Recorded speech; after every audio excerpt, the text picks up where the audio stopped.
Alors, bonjour mes chers étudiants et étudiantes. Alors, on passe au contrôleur dans la société concernant la société anonyme. Alors, quand je dis le contrôleur, donc je vise en premier lieu le commissaire aux comptes. D'accord? Alors, donc le commissaire aux comptes, donc il a une mission de vérifier les valeurs et les documents comptables de la société, contrôler la conformité de la comptabilité aux règles en vigueur et vérifier la concordance avec les comptes annuels et la sincérité des informations données dans le rapport de gestion du conseil d'administration ou du directoire. Alors, donc tout ce qui se rapporte à la situation financière et les comptes de la société, donc il s'en charge de ça. Alors, on passe au statut du commissaire aux comptes. Alors, lors de la constitution de la société, alors les premiers commissaires sont désignés par les statuts, d'accord? Dans un acte séparé, mais faisant corps avec les statuts et signé dans les mêmes conditions. Ça, pendant la Constitution. Au cours de la vie sociale, ils sont désignés par une AGO. D'accord? Donc, un ou plusieurs actionnaires représentant au moins 5% du capital peuvent demander donc la récusation pour juste motif au président du tribunal statuant en référé, d'accord, ou du commissaire aux comptes désigné par l'Assemblée générale et demander la désignation d'un ou plusieurs commissaires qui exerceront les fonctions en lieu et place. Donc, c'est-à-dire que euh, donc ils sont là, donc les commissaires sont nommés au cours de toutes les étapes de la Constitution et au cours de la vie sociale de la société, mais ça n'empêche, c'est-à-dire on va voir par la suite s'ils arrivent que les actionnaires détiennent une faute contre lui, donc ils peuvent demander la récusation. D'accord? Alors, pour les sociétés qui font appel public à l'épargne, cette demande doit être présentée au CDVM, qui est actuellement l'autorité marocaine des marchés et des capitaux. D'accord? Et donc, à travers donc l'article, on a 164 de la loi, bien sûr 1795, modifiée et complétée par la loi 2005 jusqu'à 20 2019.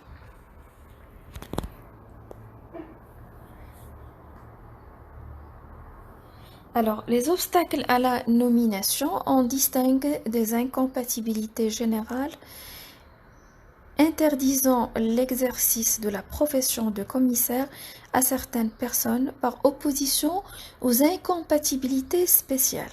Donc, on va voir les incompatibilités d'ordre général et d'ordre spécial. Alors, donc, premièrement, on a les incompatibilités d'exercice de la profession. Il s'agit des incompatibilités d'ordre général, donc concernant la profession du commissaire aux comptes.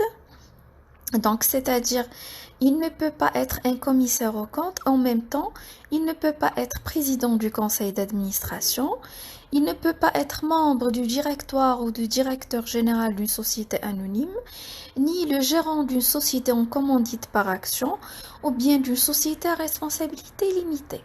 C'est-à-dire, il y aura une incompatibilité entre qu'il soit parmi l'organe de direction et en même temps la fonction de commissaire aux comptes.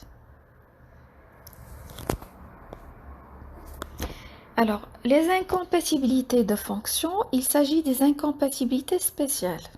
D'accord? Donc, on ne peut désigner dans les sociétés des commissaires aux comptes qui sont en même temps des fondateurs, apporteurs en nature, bénéficiaires d'avantages particuliers, ainsi que des administrateurs, les membres du conseil de surveillance, du directoire de la société ou l'une de ses filiales. Deuxièmement, ils ne peuvent pas être des conjoints. Ils ne peuvent pas en même temps, c'est-à-dire dans la société, il a des conjoints, des ascendants et des descendants jusqu'à deuxième degré Et troisièmement, donc, euh, alors ceux qui assurent les personnes visées, c'est-à-dire ce qu'on vient de citer, au paragraphe pour la société ou pour ses filiales des fonctions susceptibles de porter atteinte à leur indépendance ou reçoivent de l'une d'elles une rémunération pour des fonctions autres que celles prévues par la présente loi. Alors, dernier point pour les incompatibilités spéciales. On a les sociétés d'experts comptables dont l'un des associés se trouve dans l'une des situations prévues au paragraphe précédent et ainsi que l'expert comptable associé dans une société d'experts comptables se trouve dans l'une des dites situations. Donc, il ne peut pas être en même temps parmi les fondateurs et les administrateurs, en même temps un expert comptable dans la même ou bien la dite société.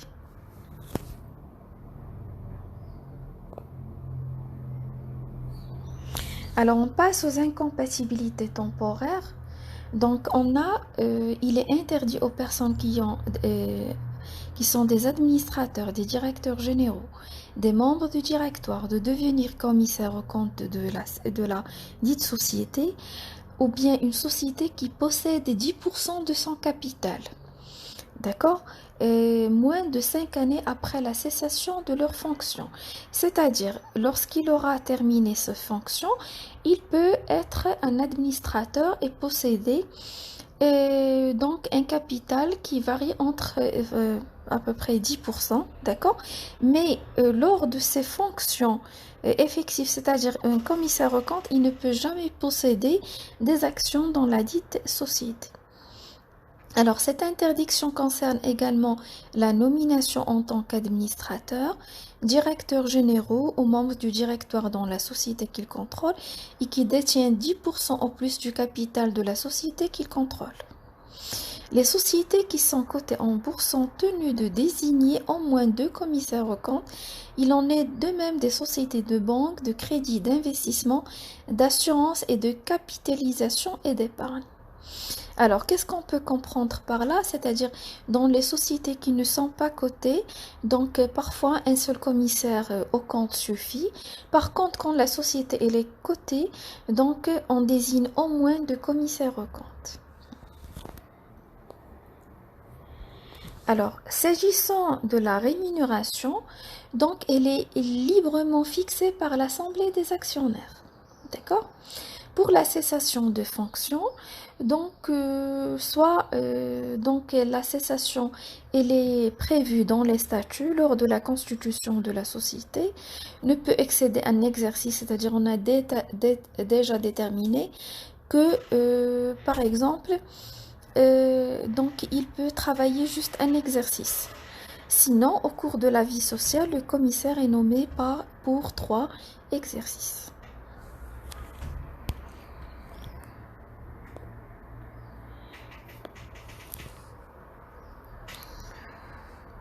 Alors, on passe à la révocation qui peut intervenir. Donc, la révocation, c'est-à-dire c'est une démission, c'est pas une démission, c'est-à-dire c'est une révocation, c'est-à-dire on fait donc il y a eu la personne indiquée n'a pas présenté sa démission, il a été révoqué. Et avec juste la révocation, il faut connaître deux choses.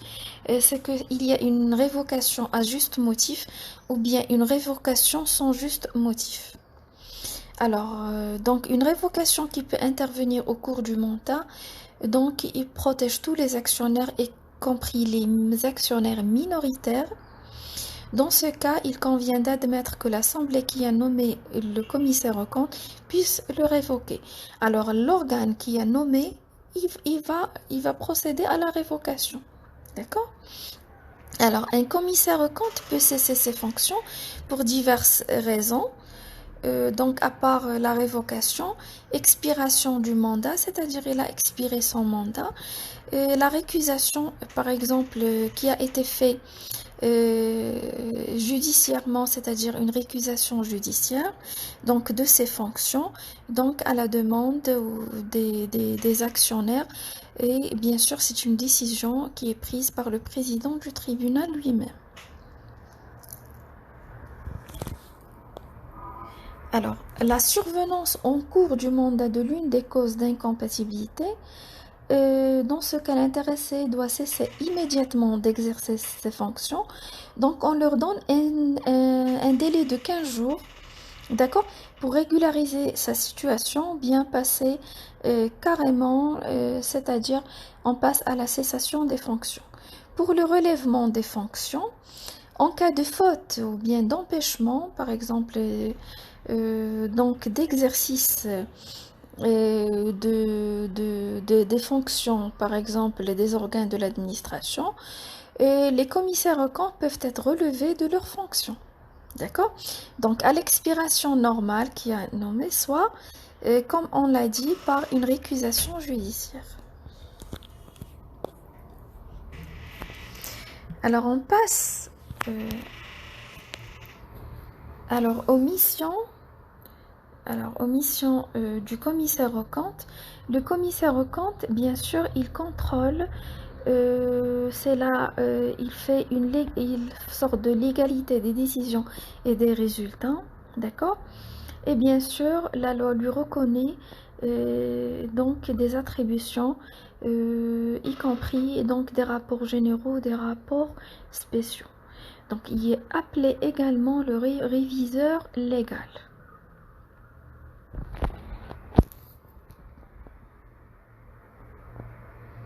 Alors, les missions du commissaire aux comptes, donc on peut les classer en 3 catégories. Il y a des missions permanentes, des missions occasionnelles ou spéciales, ou des missions liées à la prévention des difficultés. Alors, les missions permanentes. Donc, les missions permanentes, c'est-à-dire, c'est la mission de contrôle.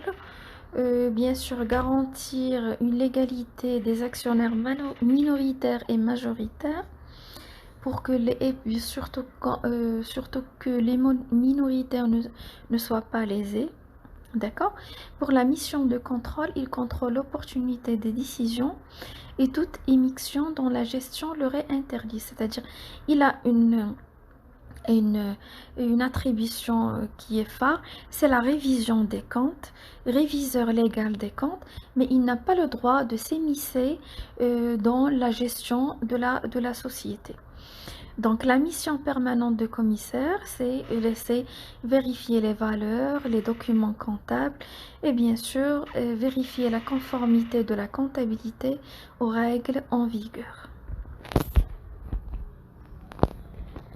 Pour la mission d'information, donc c'est-à-dire au cours de son mandat, donc il a un devoir de porter le résultat, c'est-à-dire de ses investigations, de son contrôle, et bien sûr doit faire connaître soit au conseil d'administration, soit au directeur, au conseil de surveillance selon le cas. Alors, les contrôles auxquels ils ont procédé, d'accord? Les modifications qui leur paraîtraient justifiées dans la tenue des comptes, y compris les états de synthèse. Alors, s'il a pu relever des irrégularités, inexactitudes, lors de sa mission de contrôle, les conclusions déduites de leur observation sur les résultats de l'exercice comparé. Il vérifie la sincérité et la concordance avec les états de synthèse et des informations données dans le rapport de gestion du conseil d'administration du directoire et bien sûr les documents adressés aux actionnaires sur le patrimoine de la société, la situation financière et les résultats. Alors, sont déterminés, donc tous ces points sont déterminés à l'article et réglementé à l'article 166-167, bien sûr, de la loi sur la société, anonyme. Alors, un autre point, les commissaires aux comptes donc doivent signaler au cours de leur mission un fait qui leur paraît pas donc judicieux, c'est-à-dire dès qu'il relève dans le rapport qu'il y a quelque chose qui ne va pas, donc il doit le rendre compte bien sûr, à la direction de la société. Donc dans le rapport à l'Assemblée générale, les commissaires aux comptes, qu'est-ce qu'ils font? Donc ils certifient les états de synthèse, et ils vérifient que ça soit régulier et sincère et donne une image fidèle du résultat de l'exercice, bien sûr de la situation financière de la société, une situation financière exacte. Soit, qu'est-ce qu'ils font? Soit la certification avec réserve, soit ils refusent la certification des comptes. Donc ça, c'est le rapport. Donc trois cas, d'accord, où le commissaire aux comptes comment il devrait rendre son rapport. Alors, pour les missions spéciales, l'intervention du commissaire aux comptes se traduit par la rédaction d'un rapport spécial. Alors, comment ça se fait? Donc, il doit être déposé au plus tard 15 jours au siège social. Et bien sûr, avant la tenue de l'Assemblée générale ordinaire. La rédaction et la présentation du rapport spécial relèvent des missions des commissaires aux comptes, bien sûr, et bien sûr tout ce qui se rapporte à la situation financière de la société. Alors, donc parmi les derniers points, les missions liées à la prévention des difficultés. Par exemple, dès que le commissaire aux comptes constate qu'il y a une cessation de paiement, ou bien, c'est-à-dire, il peut faire une procédure d'alerte. Et comment ça? Donc, dès qu'il note des irrégularités, et informe le chef de l'entreprise par lettre de recommandée avec accusé de réception. Alors, si le chef d'entreprise ne réagit pas, alors dans ce cas, donc le commissaire aux comptes, il est obligé d'informer le conseil d'administration des irrégularités et des exactitudes. Alors, en cas de carence des instances de décision, il peut donc convoquer l'Assemblée générale et bien sûr, sur présentation des des faits relevés, il peut reprendre le contenu donc de la première lettre du chef d'entreprise et bien sûr, la situation, donc si c'est il a fait toutes sous sortes de procédures et ça n'a pas abouti, donc il est obligé, l'étape finale, c'est d'informer le président du tribunal de commerce. Alors, les pouvoirs du commissaire aux comptes, il a un pouvoir d'enquête, c'est-à-dire pour recueillir les informations sur l'exercice du compte de la société.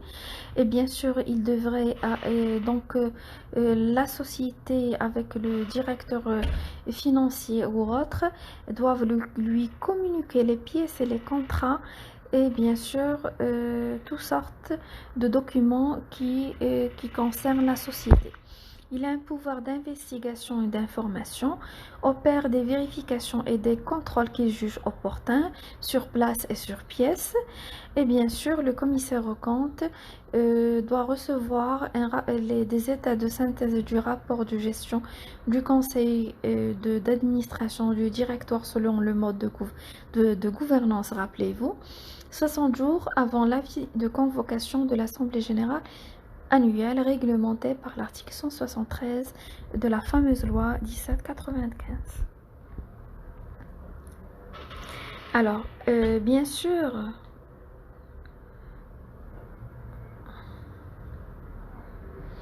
le commissaire aux comptes est tenu au secret professionnel, d'accord?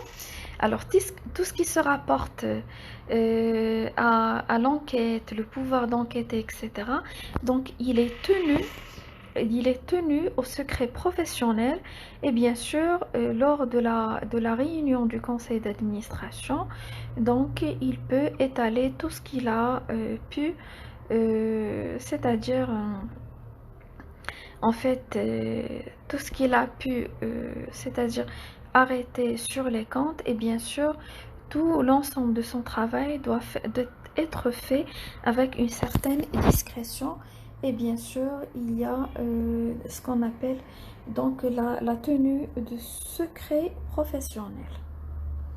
Alors, pour la responsabilité, donc on a une responsabilité pénale et civile des commissaires aux comptes. La responsabilité civile, c'est-à-dire les commissaires aux comptes, sont responsables à l'égard de la société que détient s'il y a des fautes et des négligences qui sont commises dans l'exercice de leur mission. Donc, ils ont une obligation de moyens et non de résultats. Donc, la faute du commissaire doit être appréciée par référence à la conduite d'un commissaire diligent placé dans la même situation.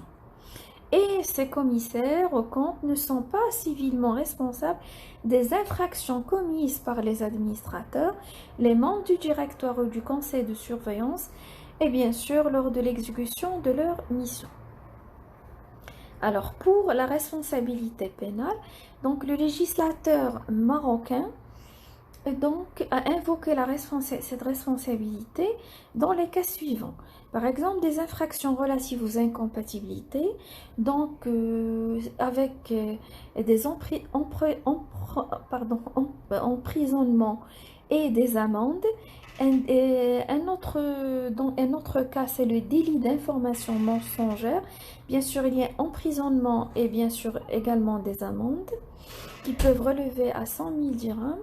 Délit de non-révélation des faits délictueux parmi les cas suivants.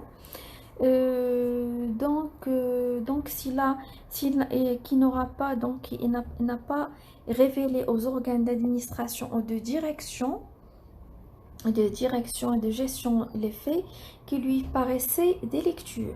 D'accord? Alors, délit de violation du secret professionnel. Donc les commissaires, bien sûr avec les auditeurs, sont astreints au secret professionnel pour les faits et bien sûr doivent avoir connaissance à raison de leur fonction. Donc toute violation du secret professionnel qu'on vient de citer tout à l'heure, donc ça constitue un certain délit. Alors on passe aux sociétés hybrides, donc c'est-à-dire les sociétés à cheval entre les sociétés de capitaux, les sociétés de personnes.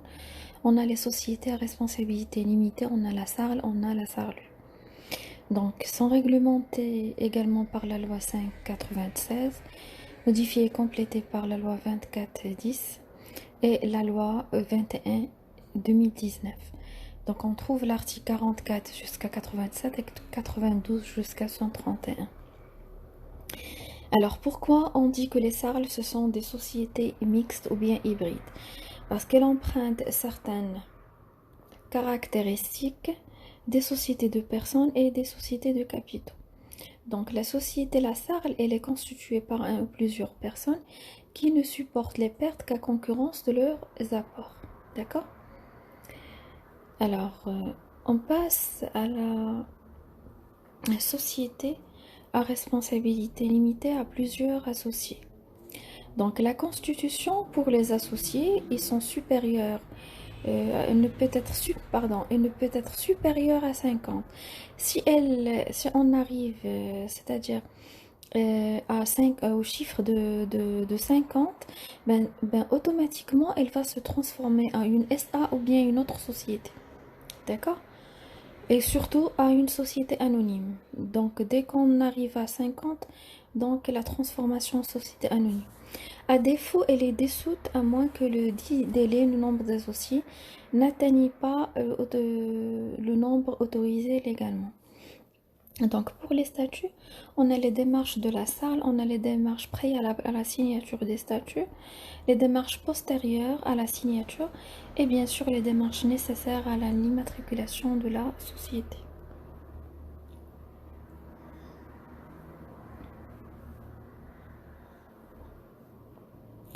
Alors on trouve l'article 50 de la fameuse loi qui dispose que les associés doivent intervenir à l'acte constitutif de la société en personne ou par mandataire justifiant un pouvoir spécial. La signature des statuts est l'une des obligations imposées par la loi pour la constitution légale de la SARL. Donc, pour les démarches, qu'est-ce qu'on a besoin? On a besoin d'une demande d'un certificat négatif. D'accord? Par la suite, on a besoin d'un certificat de blocage. Donc, le capital de la SARL doit être intégralement libéré. D'accord? Par la suite, il est divisé en parts sociales égales. On a le capital social est divisé en parts sociales à valeur nominale égale. D'accord? On a les fonds provenant de la libération des apports en numéraire. Et on a bien sûr tout ça. Donc, on le met dans un compte bancaire bloqué. Et donc, dans le compte bancaire bloqué, en premier lieu, et par la suite, dès qu'on bloque, par la suite, dès qu'on a, pour le fonctionnement de la salle, on a besoin de libérer le capital. Alors, le capital social. Donc, les caractéristiques, le nombre maximum d'associés ne peut dépasser 50. Le montant du capital social ne peut être inférieur à 10 000 dirhams et doit être libéré au moins le 1/4 et déposé obligatoirement dans un compte bancaire bloqué. Alors, la souscription pour les parts sociales doivent être souscrites en totalité par les associés au moment de la constitution de la SARL. Alors, les parts sociales doivent être souscrites.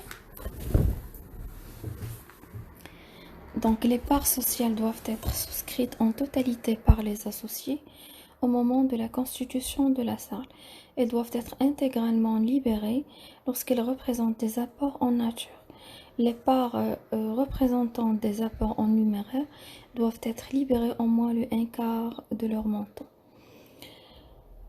Alors, lorsque le capital social est fixé par les associés dépasse 10 000 dirhams, les fonds provenant de la libération du capital doivent être obligatoirement déposés. Et bien sûr, dans un compte bancaire bloqué, et par la suite, la démarche finale, c'est l'immatriculation de la société au registre de commerce. Alors, pour la gestion de la SARL, la société à responsabilité limitée est gérée par un ou plusieurs personnes physiques. Ils sont choisis en dehors des associés ou bien parmi les associés. Alors, l'étendue des pouvoirs du gérant.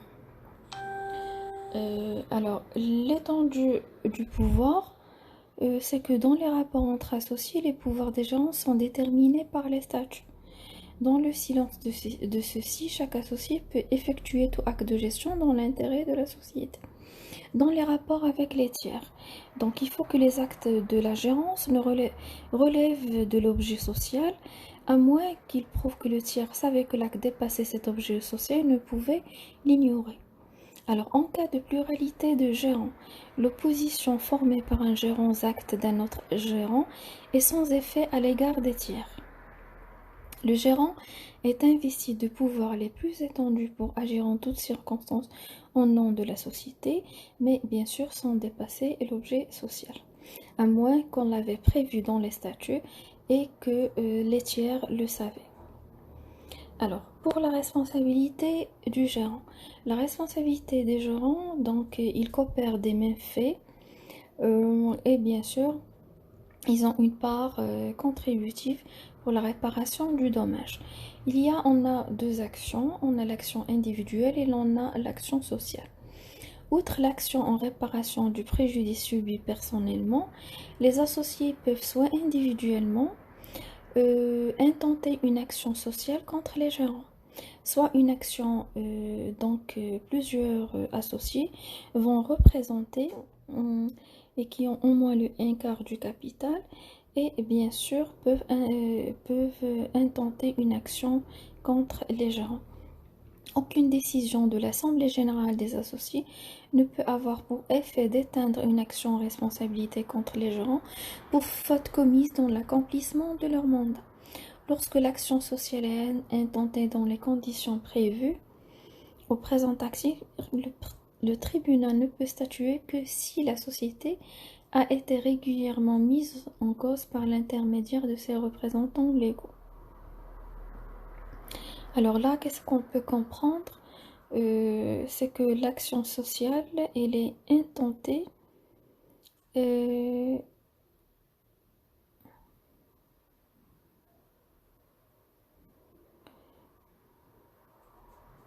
alors, lorsque l'action sociale est intentée dans les conditions prévues présent article, le tribunal ne peut statuer que si la société a été régulièrement mise en cause par l'intermédiaire de ses représentants légaux. Donc, c'est-à-dire que donc euh, le tribunal ne peut pas, c'est-à-dire faire cette action sans que, par exemple, l'intermédiaire des représentants légaux intente cette action. Sinon, il ne va pas statuer là-dessus. Alors, pour les assemblées générales d'associés, les assemblées générales d'associés, donc, ils vont statuer sur le rapport de gestion, l'inventaire, l'état de synthèse, etc. Et avec une certaine procédure, les associés sont convoqués aux assemblées générales 15 jours au moins de leur réunion. Et, donc, les statuts peuvent stipuler qu'à l'exception de celles prévues au premier alinéa, toutes les décisions, certaines d'entre elles, peuvent être prises par consultation écrite des associés. Les statuts fixent les conditions et les délais de cette consultation. La consultation des associés prend deux formes. Alors, on a la consultation par correspondance ou bien la consultation en assemblée générale. Alors, pour le quorum des associés, un ou plusieurs associés détenant la moitié des parts sociales. D'accord? On a besoin de la moitié du part social, ou bien au moins le un quart des associés peuvent demander la réunion d'une assemblée générale. Donc il faut un certain quorum, soit la moitié, soit le un quart. Tout associé doit avoir demandé au gérant la tenue d'une assemblée générale, peut demander au président du tribunal statuant en référé la désignation d'un mandataire chargé de convoquer l'assemblée générale et de fixer son ordre du jour. Ça, on n'arrive pas, et bien sûr, euh, on n'arrive pas à tenir une assemblée générale. Alors, le contrôle par le commissaire aux comptes, comme toute société, les SARL ne sont pas obligés de faire un commissaire aux comptes, mais s'ils le font, ça va, c'est une très bonne chose. Alors,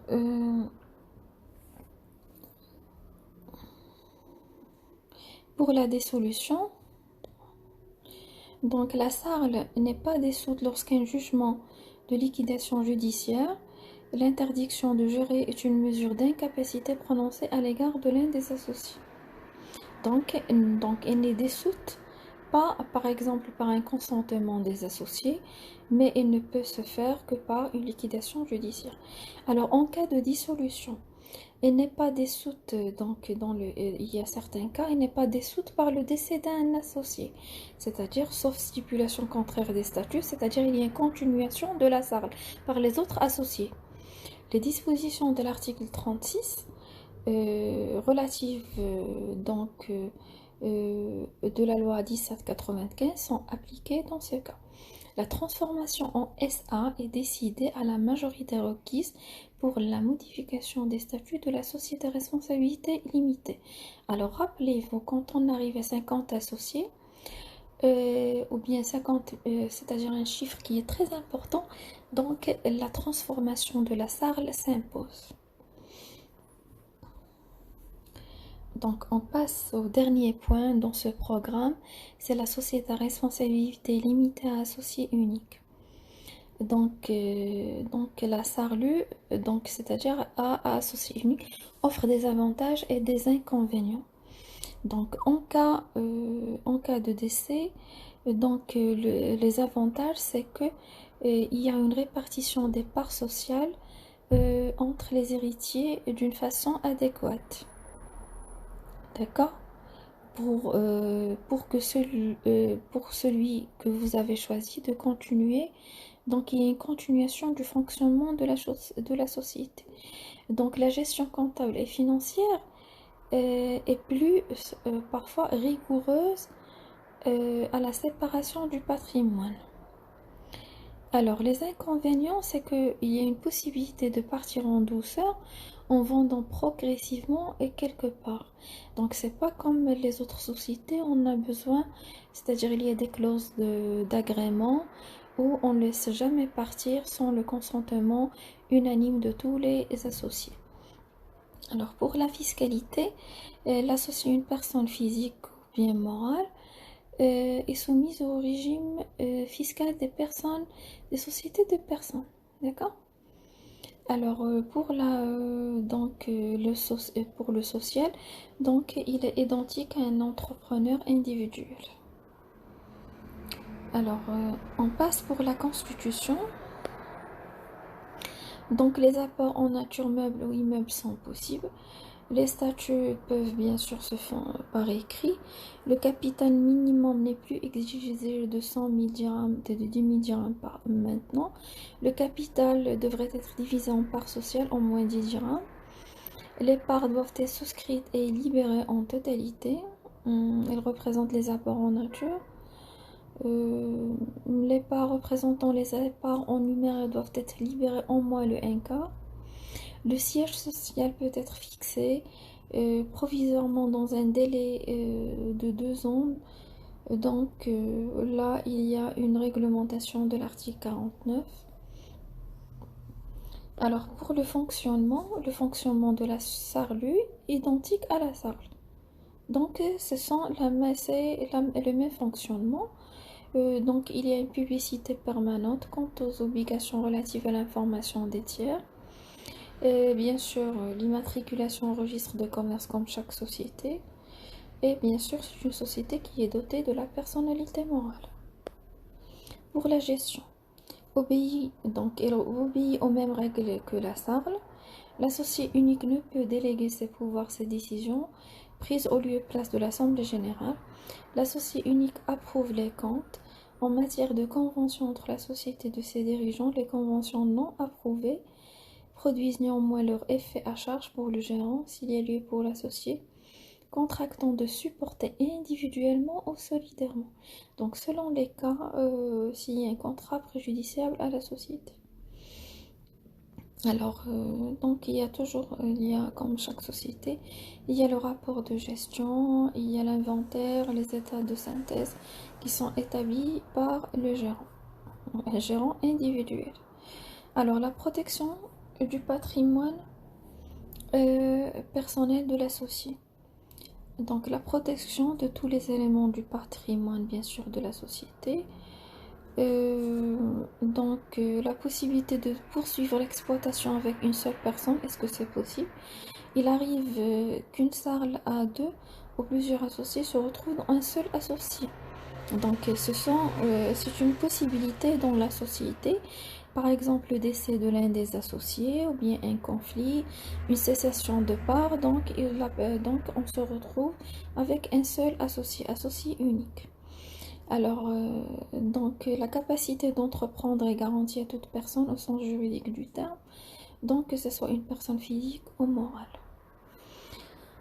Pour la prise de décision, les modifications du capital, c'est-à-dire il y a des opérations qui sont très importantes, c'est-à-dire en cas d'augmentation de capital, modification du capital.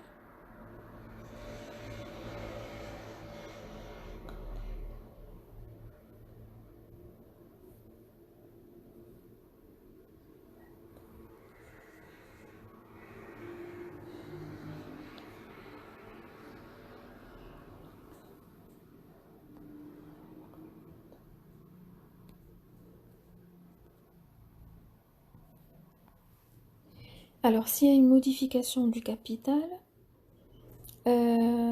donc les réunions des assemblées générales, des associés de formalités complexes, donc tout se fait selon les règles de quorum et de majorité. Cependant, donc l'associé unique a un registre de décision, donc il doit établir les PV, publier, approuver les comptes annuels comme n'importe quelle société tout simplement.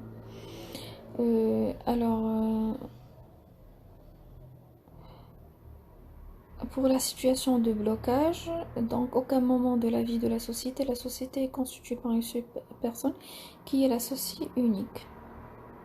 Donc il n'y a pas une situation de blocage. Alors, hormis le cas où le chiffre d'affaires de la société dépasse 50 millions de dirhams, donc l'associé unique personne ou morale, donc ils vont désigner obligatoirement un commissaire aux comptes, d'accord? Et dans le cas où le commissaire aux comptes au sein d'une salle, et donc, donc les mêmes conditions dans les conditions pour une SARL s'appliquent aux SARLE pour la nomination, la révocation, la responsabilité et le cas des incompatibilités, il est toujours omniprésent pour le commissaire en compte. Alors, le renforcement des droits sociaux, notamment ceux des associés minoritaires, et la loi 2119 innove sur le plan à travers deux niveaux, c'est-à-dire qui complète la loi 596 et 596 et 2410, donc à deux niveaux, donc la possibilité de convocation de l'Assemblée générale et l'inscription des projets de résolution pour les associés minoritaires d'une part, la mise en paiement des dividendes d'une part, donc c'est les innovations de 2019. Le législateur a désormais assoupli cette limite en réduisant le prérequis au cas du dixième les parts sociales sous réserve que ces associés représentent au moins 10% de l'ensemble des associés. Donc cette loi ouvre la possibilité à plusieurs représentants qui ont 5% du capital de requérir l'inscription et bien sûr de passer des projets de résolution à l'ordre du jour de l'Assemblée générale. Donc je vous remercie pour votre suivi. Donc je souhaite une bonne continuation et bon courage.